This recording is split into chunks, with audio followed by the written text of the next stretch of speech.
Ravon, tu peux me passer le lait? Bien sûr.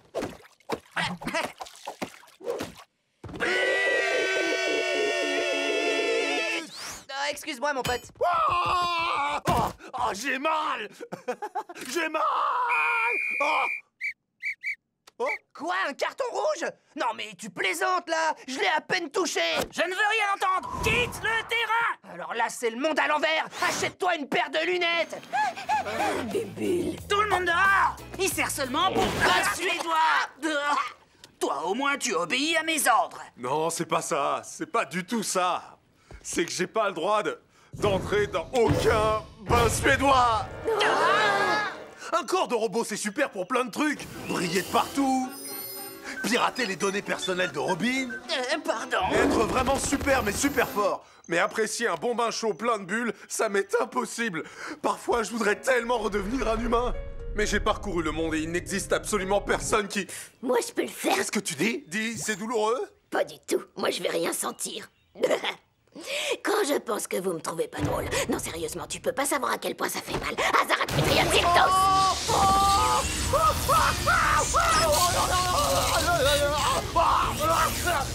C'est une agonie! Une longue et agonisante agonie!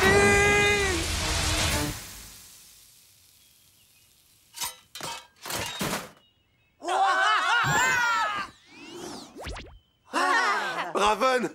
Tu as réussi! Me revoilà humain! Je dois t'avertir que ton système nerveux d'humain est hypersensible comparé à ton corps de robot. Tout ce que j'entends, c'est bain suédois! Bain suédois! Ah! Je suis en train de cuire tout cru! Ah!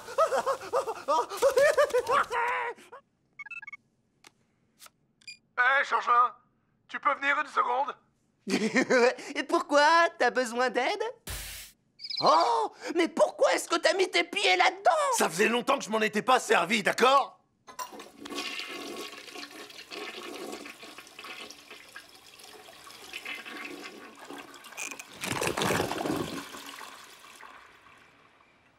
Lâchez ce bain suédois!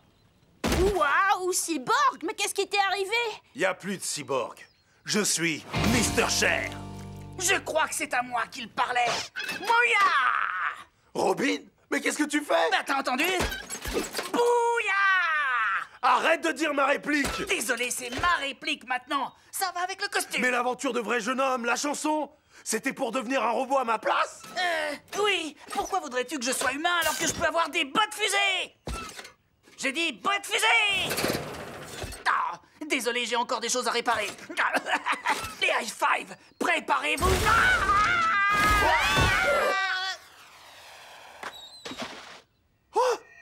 Hé, doucement, je suis qu'un faible humain, moi. Hein. Tout comme vous.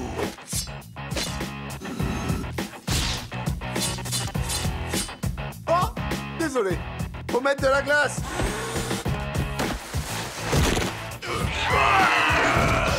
Ah!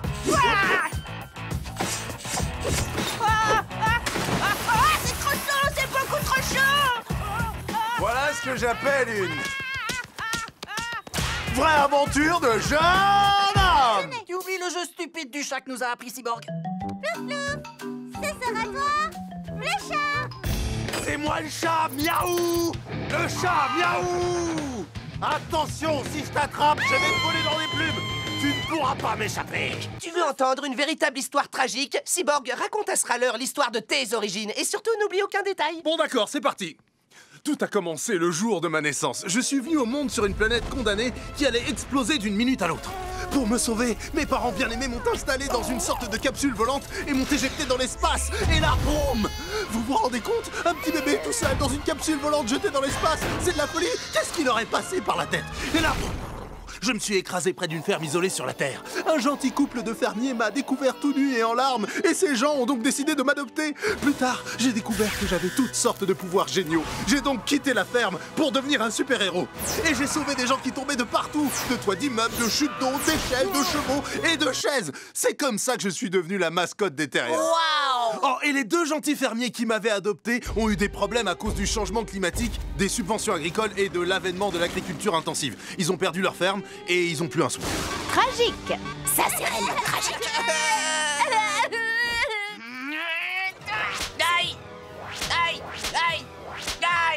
Dommage que ta grand-mère ne soit pas là, Cyborguy, parce que des renforts seraient les bienvenus. Mon pote, si elle était là, elle dirait... Mon chéri, à ta place, je ne mettrais pas mamie en colère, hein. Je te le déconseille. Elle est super cette voix. Je savais pas que tu savais imiter ta grand-mère. Oh, cette fois, tu as dépassé les bornes. Grand-mère va te faire regretter d'avoir fait ça. Des semaines. Il a compris qu'il ne fallait pas jouer avec la nourriture.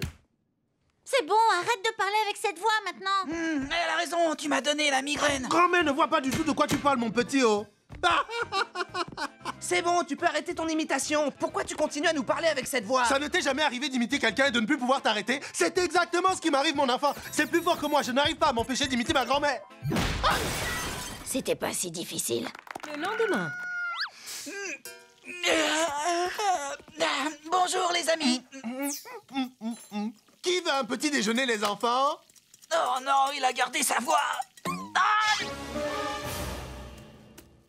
Eh, mon pote, tu peux nous dire à quoi tu joues? Appelez-moi grand-mère, les enfants. Quoi, sincèrement, tu plaisantes? Aïe, ça fait mal. J'ai dit appelez-moi grand-mère. Calme-toi, grand-mère. Maintenant, allez vous laver les mains avant de passer à table et dépêchez-vous, hein. Cette robe ne le met pas en valeur.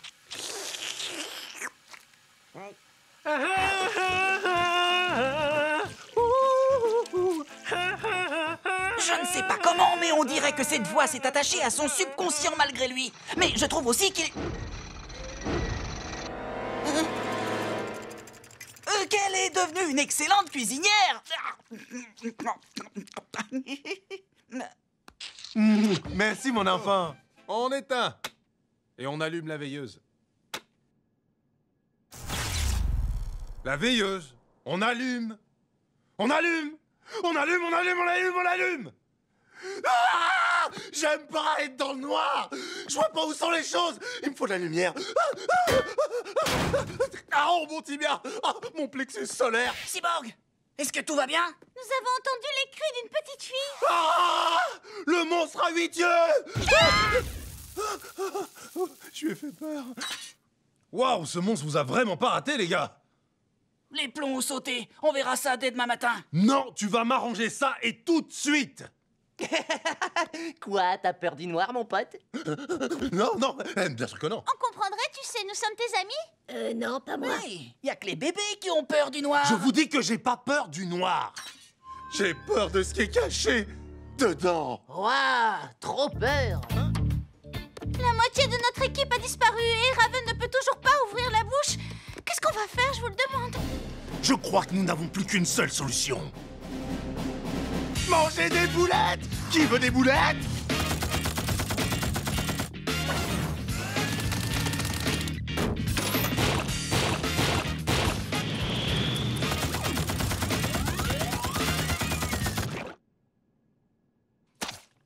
Peut-être existe-t-il une meilleure solution? Ouais, peut-être bien, oui.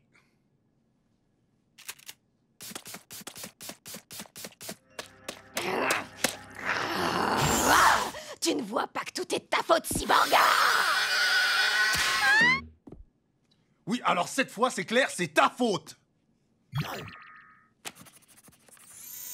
On va communiquer en faisant des rébus. J'adore les rébus. La force. Un ange? Non? Bon. C'est l'heure ou c'est le temps, là? J'ai trouvé. Je te force toujours à prendre du bon temps. Bouya! Je suis trop fort! Je croyais que c'était notre petit jeu. Tu fais semblant de pas aimer t'amuser et moi, je t'y oblige. Il arrive souvent que tu n'en fasses qu'à ta tête. Je suis génial. Comment est-ce que j'ai pu trouver ça avec un dessin de serpent et un smiley à l'envers? Moi, j'en sais rien. J'aurais jamais cru que tu pensais ça de moi. Quand j'agis comme ça, tu me trouves super énervant. Oh yeah! Je suis au top! T'inquiète pas, Raven, je vais m'occuper de toi. Ouvre grand.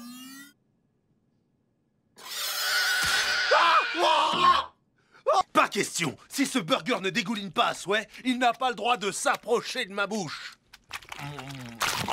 T'as parfaitement raison, mon pote. vous allez vous comporter comme des brutes épaisses encore longtemps? Uniquement jusqu'à la fin de nos jours, ma belle.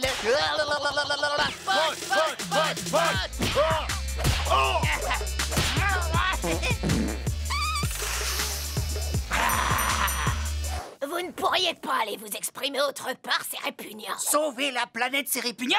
Ça m'étonnerait beaucoup. Mais de quel danger la planète doit-elle être sauvée? De la pote-pocalypse! Tous les 200 ans, le dieu Pot envoie un poing serré intergalactique frapper le sommet du mont Pot Vésuve. Et le pote ultime doit également brandir un poing serré en retour. C'est super dangereux. Mais si le dieu Pot se prend un vent et n'est pas salué en retour, alors ce sera la pote-pocalypse.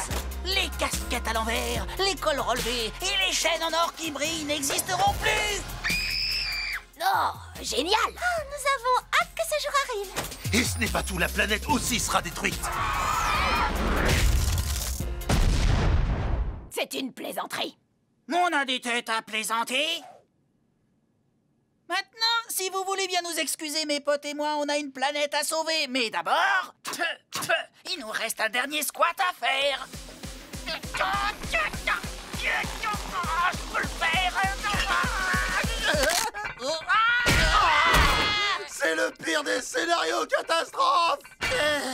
Debout, mes potes, on peut le faire. Ah, mes potes, je peux plus marcher. Ça signifie qu'on sera pas à même d'empêcher La pote-pocalypse!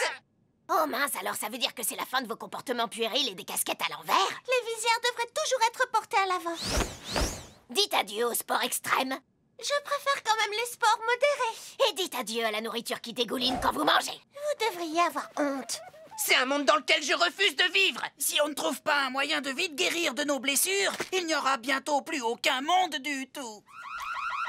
La limite de temps est bientôt écoulée, mes potes! Oh, je suis plus en mesure de guérir nos blessures. Mes deux mains sont cassées. Les potes, vous semblez oublier que Tiger Woods a remporté l'US Open sur une seule jambe, car il souffrait d'une déchirure ligamentaire et d'un tibia cassé. Un vrai pote sait que la douleur, c'est uniquement dans la tête. Debout! Allons-y, mes potes! Regardez, ça marche, mes potes. Incroyable, je sens plus la douleur! Check de la poitrine! Mon cœur. Parti. Y a quelqu'un qui a dit dance party! Bah, c'est moi. Ouais, je sais, et c'est bien pour ça que j'ai dit y a quelqu'un qui a dit dance party! C'est Change-là qui a dit dance party. Je suis pas sourd, fillette, c'est pour ça que je vous demande y a quelqu'un qui a dit dance party! Puisqu'on te dit que c'est Change-là. Non mais vous le faites exprès ou quoi? Quand je vous dis y a quelqu'un qui a dit dance party, vous êtes tous censés hurler dance party! Et juste après ça, on fait une dance party! Ah, d'accord. Bon alors, y a quelqu'un qui a dit dance party, oui ou non? Dance party. Oh là! C'est pas ce genre de musique que je voulais écouter, moi! Qu'est-ce que tu entends par là? C'est de la très bonne musique. Elle est pas assez bonne. Mets-nous la chanson, mon grand. La chanson? De quelle chanson tu parles? Bon, mais tu sais parfaitement. Mais encore... Mais si! Réfléchis! Donnez-moi un indice. La plus belle chanson qu'on ait jamais écrite. Elle te fait instantanément danser. Un arrangement musical composé et interprété par Carl Burnett, Franklin Enea et William J. Regan, alias les BER qui touchent directement ton âme comme par magie et qui transportent l'auditeur dans une dimension virtuelle inspirée par les couvertures d'albums des années 80. Peut-être que si vous m'en chantiez un bout, ça m'aiderait.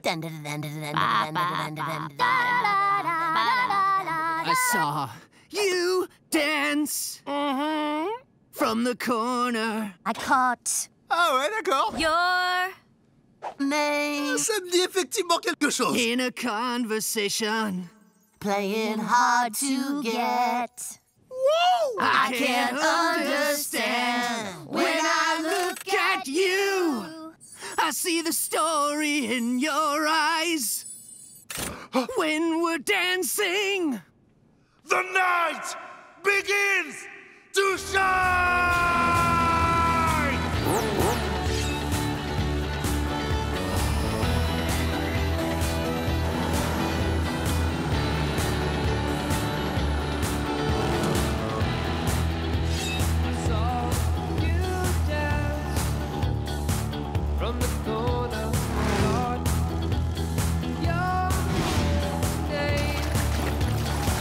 In